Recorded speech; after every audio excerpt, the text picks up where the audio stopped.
अच्छा, अभी एक मैं वेबसाइट बताई थी कि यहाँ पर जितने भी शॉपिफाई के स्टोर्स होस्ट हुए हैं शॉपिफाई के ऊपर, उसकी लिस्ट आपको यहाँ मिल जाएगी। अब यहाँ से ड्रॉप शिपिंग के स्टोर किस तरीके से निकालने हैं?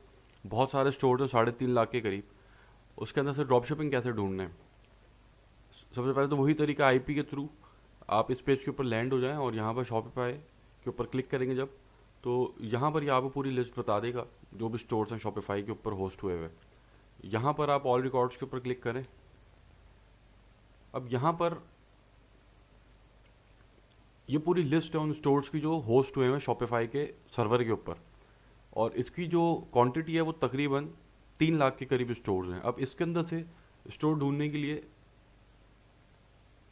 यहाँ पर जो वेबसाइट का सर्च बार है, जहाँ पर आप वेबसाइट का नाम सर्च कर सकते हैं, वहाँ पर आप ऐसे मिलते जुलते वर्ड्स, कीवर्ड्स को सर्च करेंगे जो मतलब अक्सर ड्रॉपशिपर्स इस्तेमाल कर रहे होते हैं, जैसे कि वाव, ठीक है, ये कीवर्ड है जो बहुत सारे ड्रॉपशिपर्स इस्तेमाल कर रहे होते हैं। वाव हो गया, बेस्ट हो गया, हैप्पी हो गया, इस टाइप के मिलते जुलते कीवर्ड्स के ऊपर भी आप सर्च कर सकते हैं। ठीक है, अब देखें यहाँ पर बहुत सारे स्टोर आपको वाव के नाम से नज़र आ रहे हैं। ठीक है, अब यहाँ पर आप एक एक करके चेक कर सकते हैं। अब इन नामों के जो स्टोर्स आपको मिलेंगे ना, उसके अंदर बहुत ज़्यादा चांसेस होंगे कि आपको ड्रॉप शिपिंग के स्टोर्स मिलें। ठीक है, तो इस तरीके से आप नाम से भी सर्च कर सकते हैं। अब जैसे कि ये एक स्टोर है वाव स्प्री, ये देखें ये ड्रॉप शिपिंग का स्टोर है। उन्हीं जो यहाँ पर लिस्ट थी टोटल 3.5 लाख के करीब, उसके अंदर से एक दफ़ा मैंने सर्च किया और मुझे ड्रॉप शिपिंग का स्टोर मिल गया। अब ये आपको कैसे पता चलेगा कि ये स्टोर ड्रॉप शिपिंग का है या नहीं है? ठीक है, चलें वो जब आपके पास एक्सपीरियंस हो जाता है उसके बाद आपको प्रोडक्ट देख के ही पता चल जाता है ये स्टोर ड्रॉप शिपिंग है या नहीं है। फिर भी अगर अभी आपको समझ में नहीं आ रहा कि ये स्टोर ड्रॉप शिपिंग है या नहीं है, तो उसके लिए आप एक्सटेंशन में कुछ बता देता हूँ, उसका इस्तेमाल करें। सबसे पहले तो Ali express search by image, ठीक है, इसको आप डाउनलोड कर लें और इंस्टॉल कर लें क्रोम के ऊपर। जब आप इंस्टॉल कर लेंगे तो जब आप किसी वेबसाइट के ऊपर आते हैं तो उसकी प्रोडक्ट के ऊपर आपने क्लिक करना है, और यहाँ पर अब आपने क्लिक करना है राइट क्लिक माउस से। ठीक है, यहाँ पर आपको ऑप्शन मिल जाएगा search goods on Ali express by this image. इसके ऊपर जब आप क्लिक करेंगे तो अब ये आपने देखना है कि ये प्रोडक्ट जो ये वेबसाइट के ऊपर लगी हुई है ये अली एक्सप्रेस के ऊपर मौजूद है या नहीं है। अगर तो अली एक्सप्रेस के ऊपर मौजूद है तो ये पक्का पे ड्रॉप शिपिंग की वेबसाइट है, जैसे कि ये अली एक्सप्रेस के ऊपर मौजूद है। ठीक है, अब यहाँ पर ये कितने का दे रहा है? $8 का, और यहाँ पे कितने का है? $30 का। ठीक है, तो इस तरीके से आप वेरीफाई करेंगे कि ये वेबसाइट जो आपने निकाली है ड्रॉप शिपिंग है या नहीं है। और वेबसाइट किस तरीके से निकालनी है, जैसे मैंने बताया, ड्रॉप शिपिंग से मिलते जुलते कीवर्ड्स आपने सर्च करने हैं यहाँ पर, और यहाँ से आपको एक एक करके सारी वेबसाइट देखनी है उन कीवर्ड्स के ऊपर। तो ऐसे जो कीवर्ड्स आप निकालेंगे ड्रॉप शिपिंग से मिलते जुलते, उसके अंदर हाई प्रोबेबिलिटी है कि आपको ड्रॉप शिपिंग के स्टोर्स मिल जाएंगे। तो अगर आपने 40-50 स्टोर्स भी निकाल लिए उसमें से तो ये बहुत है। ठीक है, क्योंकि ये भी किसी ने मुझसे सवाल पूछा था कि हमदा भाई कहाँ तक जाना है, कितने स्टोर्स निकालने हैं? तो इसका तो जवाब वैसे ये है कि जब तक आपको प्रोडक्ट आपकी नहीं मिल जाती आपने निकालते रहना है स्टोर।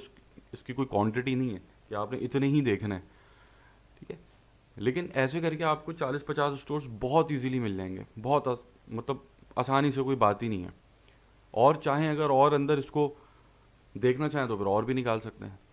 जितना ज़्यादा स्टोर निकालेंगे उतनी अच्छी प्रोडक्ट मिलने के चांसेस हैं। ठीक है, एक तो ये एक्सटेंशन हो गई। उसके बाद जो मैंने वेबसाइट बताई थी सिमिलर वेब नाम की, उसके ऊपर कुछ वेबसाइट्स होती हैं जिनका आपको डाटा नहीं मिल रहा होता। उसके लिए आप ये एक्सटेंशन डाउनलोड कर लें, इसको इंस्टॉल कर लें कॉमर्स स्पेक्टर के नाम से। ठीक है, अब आप किसी ड्रॉप शिपिंग स्टोर के ऊपर आते हैं, जैसे ये स्टोर ड्रॉप शिपिंग है, मैंने वहीं से निकाला था शॉप स्टोर से। ठीक है, यहाँ पर आप आएंगे तो एक्सटेंशन के ऊपर क्लिक करेंगे तो ये आपके सामने जो आपके मंथली विजिट्स हैं साइट के वो भी बता देगा। ठीक है, ये एक हमारा क्राइटेरिया था चेक करने का, तो वो यहाँ पे पूरा हो जाएगा। उसके बाद ये यहाँ पर आपको उसकी प्रोडक्ट्स भी बता देगा, बेस्ट सेलिंग प्रोडक्ट्स कौन सी हैं। ठीक है, इसके ऊपर आप क्लिक करेंगे तो आप इस प्रोडक्ट के ऊपर आ जाएंगे। तो अब आपने ड्रॉप शिपिंग का स्टोर भी निकाल लिया, मंथली विजिट्स भी आपको पता चल गए, और उसकी बेस्ट सेलिंग प्रोडक्ट भी इसने बता दी। अच्छा, ये जो एक्सटेंशन है ये मैंने बैच 4 के स्टूडेंट्स को भी बताई थी, लेकिन अक्सर ये वर्क नहीं करती। ठीक है, अक्सर वर्क करना छोड़ देती है ये। ठीक है। तो अगर ये वर्क करना छोड़ दे तो उससे परेशान मत हो जाइएगा, जो उससे पहले मैंने मेथड बताया उसके ऊपर चले जाइएगा। अगर यहाँ पे आपको बता रहे डाटा तो उसके अंदर आपका टाइम बच रहा है, तो यहाँ से मतलब जहाँ से काम हो रहा है वहाँ से काम निकाल लें। ठीक है, अटक मत जाया करें कहीं कि हम तो भाई ये चीज़ वर्क नहीं कर रही अब क्या करें। भाई अल्टीमेट चीज़ देखें ना, आपने क्या चीज़ निकालनी है। आपने अगर मंथली विजिट निकालने हैं और अगर एक वेबसाइट जो मैंने बताई काम नहीं कर रही सिमिलर वेब जैसे उसके ऊपर, तो उसके तरह की 10 और वेबसाइट मिल जाएंगी गूगल पे। ठीक है, यहाँ पे थोड़ा सा आप जो अपना दिमाग इस्तेमाल किया करें। ठीक है, तो इस तरीके से आप इसको मंथली विजिट भी निकाल सकेंगे इसके, और इसकी बेस्ट सेलिंग प्रोडक्ट भी निकाल सकेंगे। ठीक है, और बाकी आपने कंट्री लाजमी देखना है कि वो किस कंट्री की वेबसाइट है। ठीक है, कहाँ पर मतलब उसके पास ट्रैफिक आ रहा है, ताकि फिर जब आप वहाँ की निकालते हैं प्रोडक्ट तो वो फिर उसी कंट्री के अंदर आपने टारगेट करना। सोशल प्रूफ के बिना तो कुछ करना ही नहीं है आपने। अगर आप सोशल प्रूफ आपको नहीं पता तो वो तो रिस्की प्रोडक्ट है। फिर मैंने ये कहा था कि अगर आप एक प्रोडक्ट को देख रहे हैं और उसके ऊपर आप आपके सामने के 31-32 एडसेट्स लगे हुए हैं, मतलब इतनी स्पेंडिंग कर रहा है फेसबुक के ऊपर बंदा, तो उसके ऊपर रिटर्न आ रहा होगा इसलिए वो स्पेंडिंग कर रहा है। और जब इतने ऐड उसके ऊपर चल रहे हैं तो उसका सोशल प्रूफ भी अल्टीमेटली अच्छा ही होगा। तो लॉजिक यहाँ पर कहती है कि आपको यहाँ पर सोशल प्रूफ देखने की ज़रूरत नहीं है, क्योंकि आपने उसके ऐड लाइब्रेरी के अंदर जाके ये चीज़ देख ली है कि वो 32 एडसेट्स के ऊपर अपना पैसा लगा रहा है। तो यहाँ पर भी सोशल प्रूफ देखने की ज़रूरत नहीं है। अगर आपके पास एड्स कम है, मतलब आपकी प्रोडक्ट अच्छी लग रही है, उसके ऊपर हर चीज़ आपके क्राइटेरिया के अकॉर्डिंग है, लेकिन उसके एडसेट्स कम है, तो इसका मतलब है उसके ऊपर कम पैसा लगा रहा होगा। ठीक है, तो वहाँ पर फिर आप जो है उसका सोशल प्रूफ देखना ज़रूरी है। मतलब कि जैसे एक एडसेट चल रहा है उसके ऊपर, या 2 चल रहे हैं, या सिर्फ 3 एडसेट चल रहे हैं। ठीक है, तो फिर वहाँ पर आपने उसको वेरीफाई दोबारा करना है उसके सोशल प्रूफ से कि वो कहीं स्टार्टअप तो नहीं है, टेस्ट तो नहीं कर रहा उस प्रोडक्ट को। अगर वो खुद उस प्रोडक्ट को खुद से टेस्ट कर रहा है तो फिर आप उसके साथ जाएंगे तो वो फिर तो बेकार है। ठीक है, हमने उन प्रोडक्ट्स के ऊपर जाना है जो ऑलरेडी स्टैब्लिश्ड हैं या स्केल्ड है। ये चीज़ जो मैंने आप लोगों को बताई थी कि आप लोगों ने विनिंग प्रोडक्ट्स निकालनी है, उसके पीछे मेन वजह ये थी कि जो विनिंग प्रोडक्ट्स जब आप अपने स्टोर के ऊपर लगा के उसको मार्केट करते हैं तो उसके अंदर रिस्क फैक्टर बहुत कम होता है, क्योंकि वो ऑलरेडी चीज़ बिक रही होती है, लोग उसको पसंद कर रहे होते हैं, लोग उसको ख़रीद रहे होते हैं। तो इसके चांसेस हाई होते हैं कि जब आप उस प्रोडक्ट के ऊपर पैसा लगाएंगे तो आपका ROI तो आ जाएगा।